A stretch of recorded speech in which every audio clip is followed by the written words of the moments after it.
Okay, YouTube, this might be a not such a great video because I don't have my mount in here, but I am cutting hay today. And it is, well, I guess I shouldn't say I'm cutting hay. I'm cutting feed that is going to go in for silage. I'm doing a terrible job. Look at that. Just a terrible job. But I'm not in the 9635. As you can see, I got a digital monitor, nice steering wheel. I got GPS on this, which I'm not using it because I didn't pay for it. And I'm going around in pivots. I am in a 9870, a 2015 9870. Had 700 hours on it, and they wanted way too much for it. But I was cutting down here, and my old swather was crawling through the hay at 4 miles an hour, and I'm crawling through the hay at 4.3. I'm very, very disappointed in that. Oh my god, I spent twice the amount on this swather as I did the last one, and I can only do 3 miles an hour more. Actually, this thing is doing a lot better job, but we're just in some nasty, terrible, thick hay. I was doing 4 miles an hour on the edge, and here in the center of this circle, it is just ridiculously thick. I'm putting I lifted my merger up. I'm not running my merger because we literally do not have the room to do it. There's not enough space between the conditioner rolls and the edge of the merger to accommodate the amount of hay that we're trying to shove through this thing right now. As you can see, that windrow, it's real wide. I'm not even using my forming fans. I am laying this stuff out directly behind the conditioner. So, you know what? 9-foot conditioners, maybe? And that's how wide I'm laying it out. It's 9 feet. And it's about a foot deep. This stuff is just gnarly thick. And it's hammering this swather. This is the biggest swather Massey Ferguson makes. I mean, it's the biggest one. They don't make them any bigger, and it is having hell with this. And it's not having hell, it's just a lot of feed. That's just how it is. It's just gnarly hay. I think they double planted this from what it looks like, because you'll be looking at the way the feed is, the stalks, and it looks like it's been double planted. So this is what we're doing is we're chopping it. I'm not baling this, it's chopping. We have about 360 acres to do. And I'm lucky if I can do, oh man, I'm only doing 7 acres an hour right now. That's terrible. I'm lucky if I can do 10 acres an hour on the heavy spots. So that's what we're doing now. But anyways, that's what I know. Just fun times. And I had to slow down because I increased my my tension on my conditioners, and so it's slowing me down quite a bit. I mean, it slowed me down 2 miles an hour, increasing the tension on my conditioners, because you can only fit so much through at a time.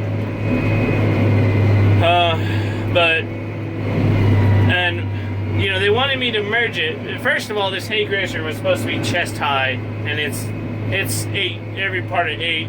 A lot of it's 9 foot tall.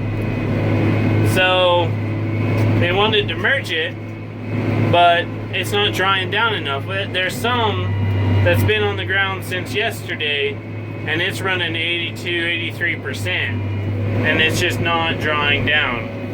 So what we're doing is we're laying it out as wide as we can get it, and we're going to crush it as much as we can crush it, and we're going to chop it, because this stuff's not going to go till the end, I guess. I don't know whether they want to put wheat on this circle or what. I bet they do, and that's why we're cutting it now.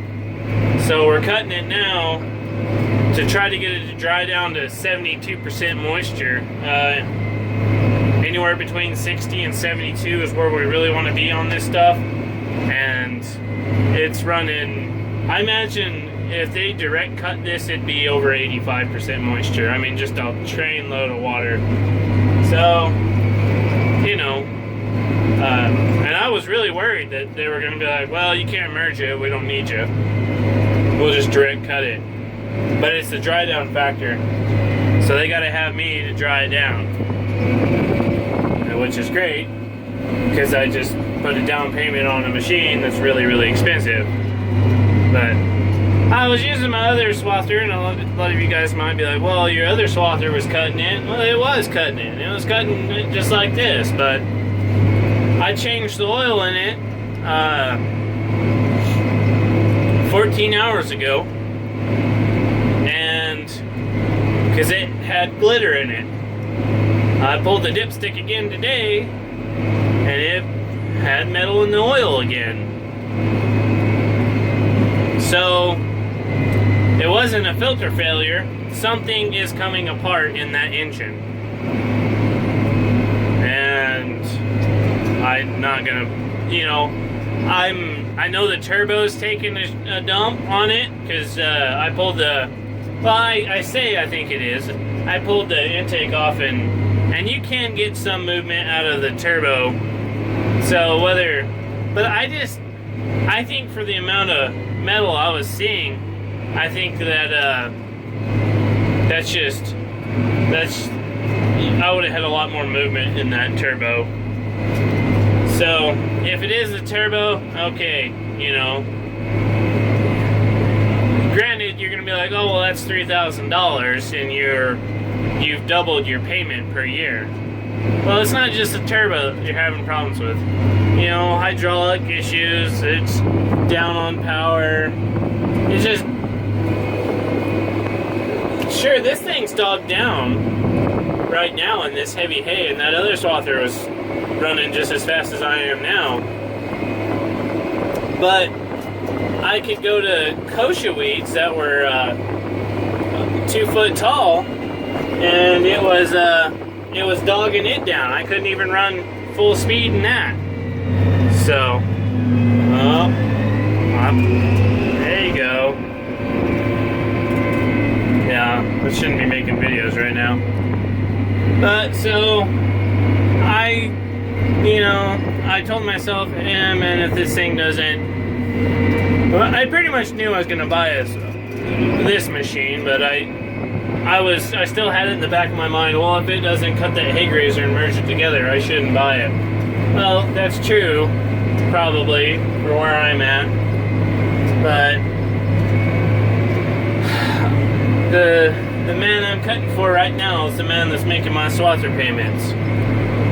And he told me, we're not going to shop around for anybody else. You're going to do our hay cutting. And he's an honest man. You can't beat that. But I don't want to give him a reason to have to shop around. And my swather broke down twice during harvest this year. And at one point, it actually caused us to lose 250 acres of hay, or silage. So, you know what? I'm just gonna be a big boy, because I told him I can do it, and I can do it, and I'm gonna have big boy responsibilities, and I'm just gonna have to wear my big boy pants. And yeah, so I'm gonna have to stop making this video right now, but yeah, it's a nice machine.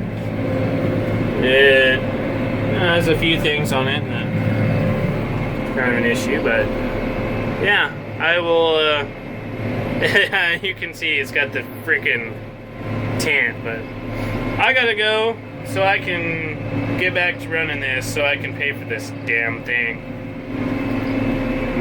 It's very expensive and I'm kind of sad about it, but thanks for watching. Alright, so get you a little more video.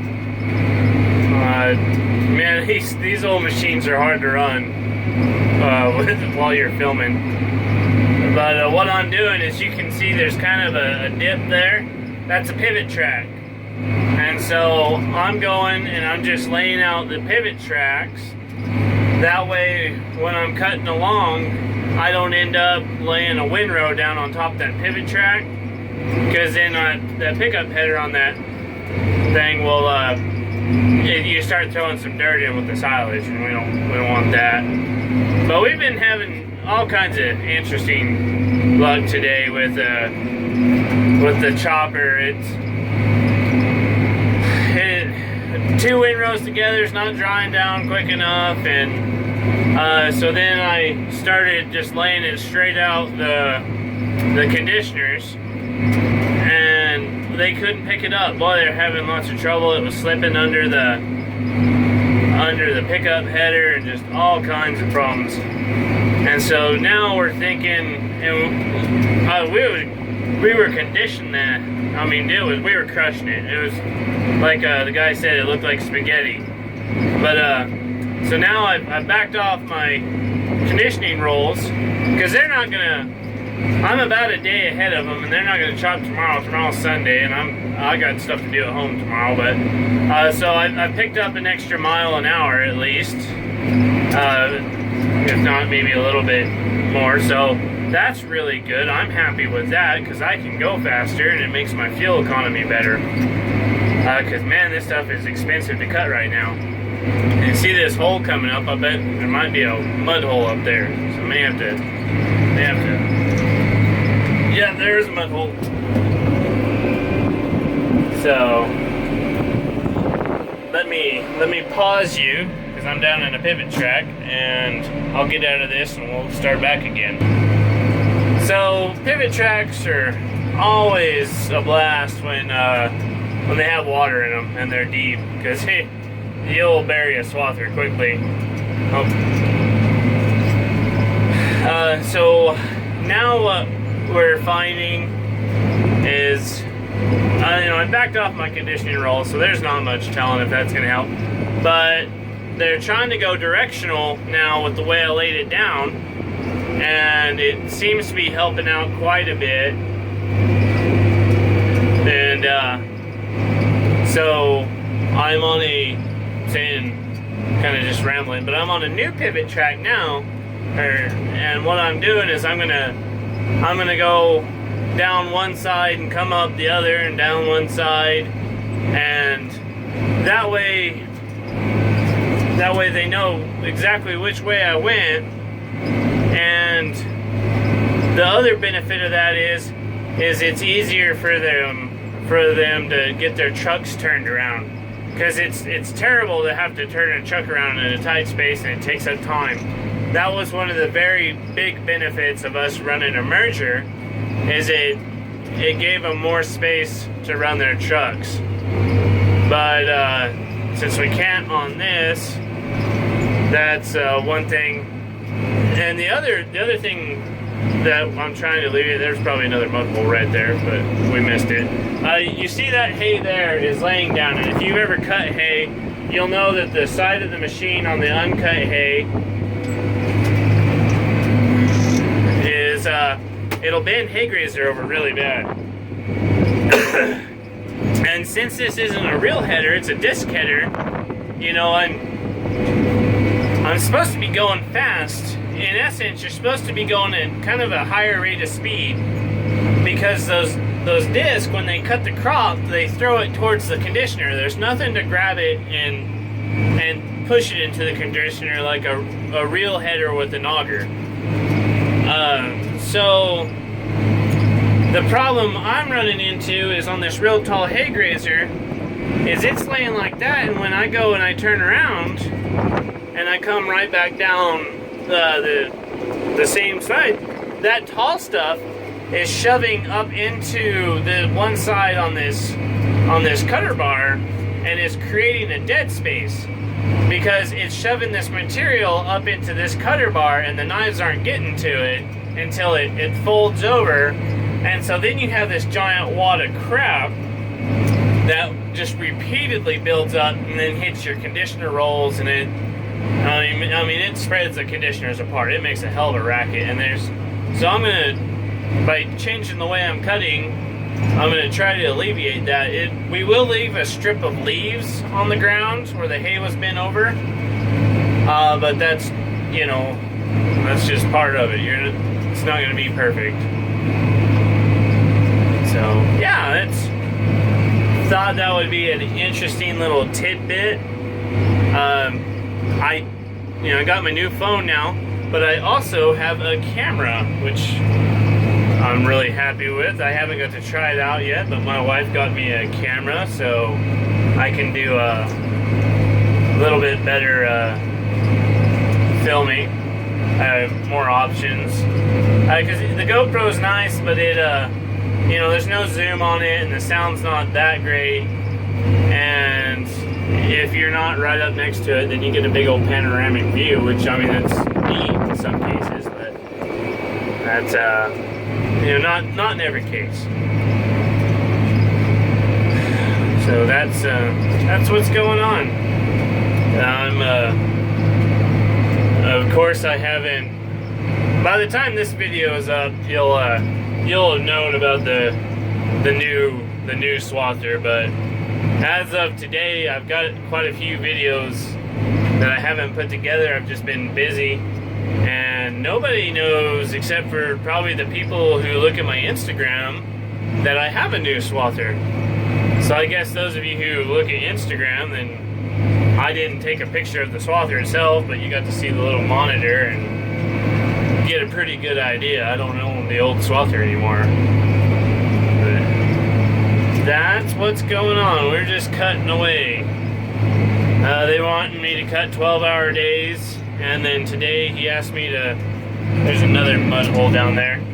Today he wanted me to, I'm supposed to start 9 o'clock New Mexico time, that's Mountain Standard Time, God's time, and I'm supposed to do 9 to 9, and today he was like, well, can you do 9 to midnight? And I'm like, oh man, I don't think I'm going to do that today. We'll just see how things go, because my wife's home. I haven't seen her in a month, and, I love money. That's why I'm going to come cut Monday. And I'm only going to get to spend one day with her, but she's been coming and bringing me meals, which is amazing.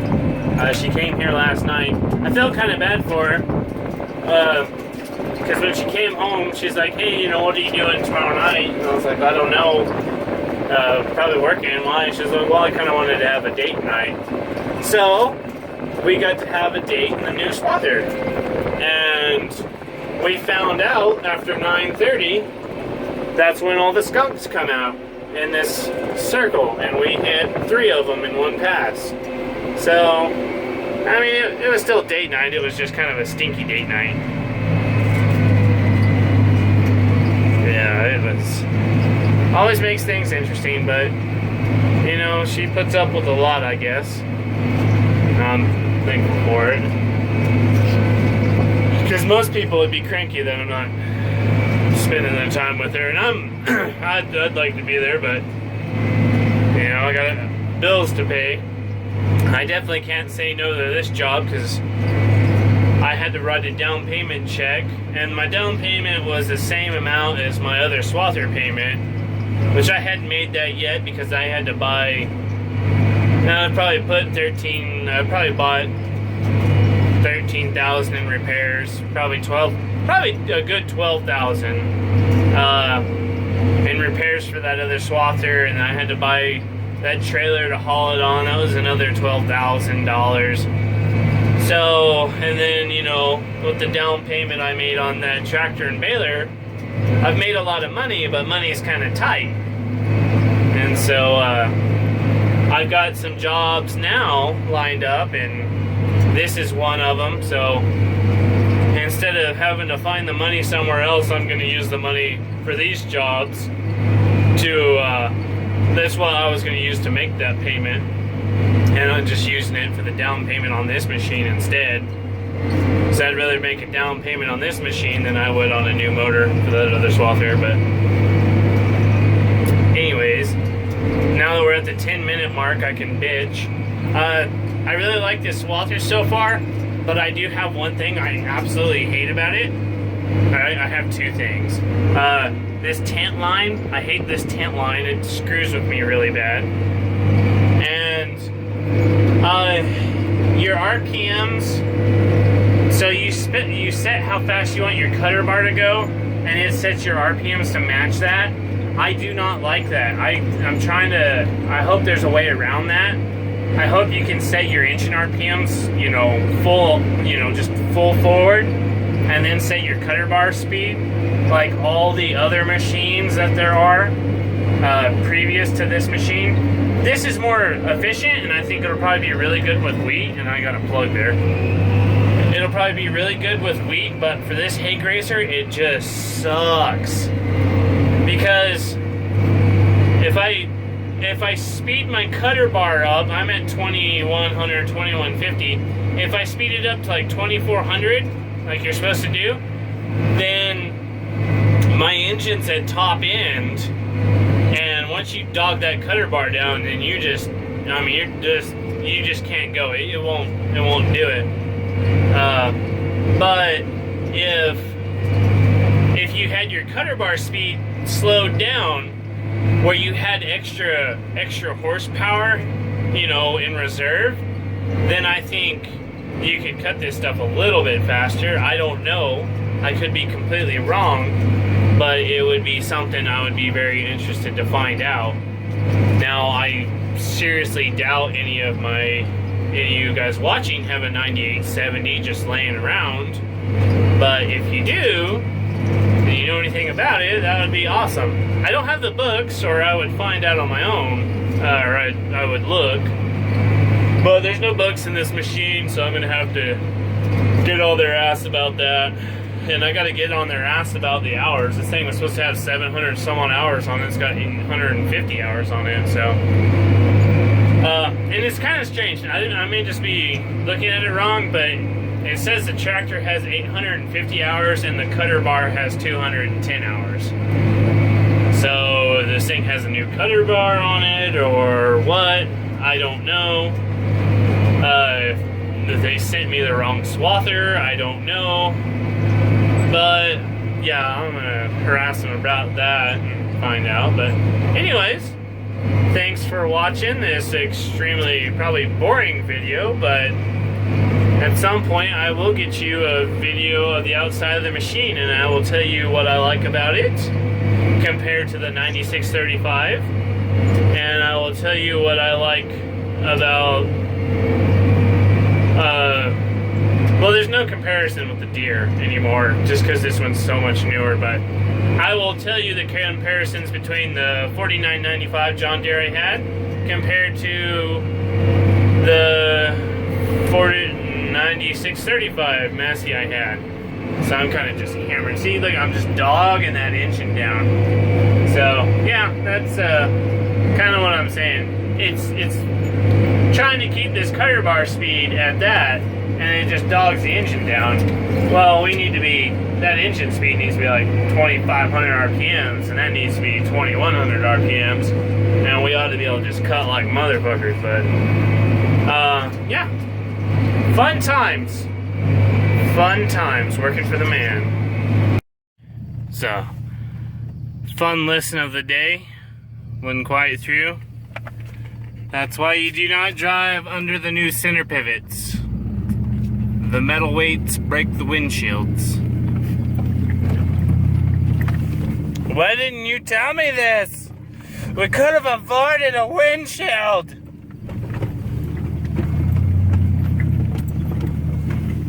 No help. No help at all.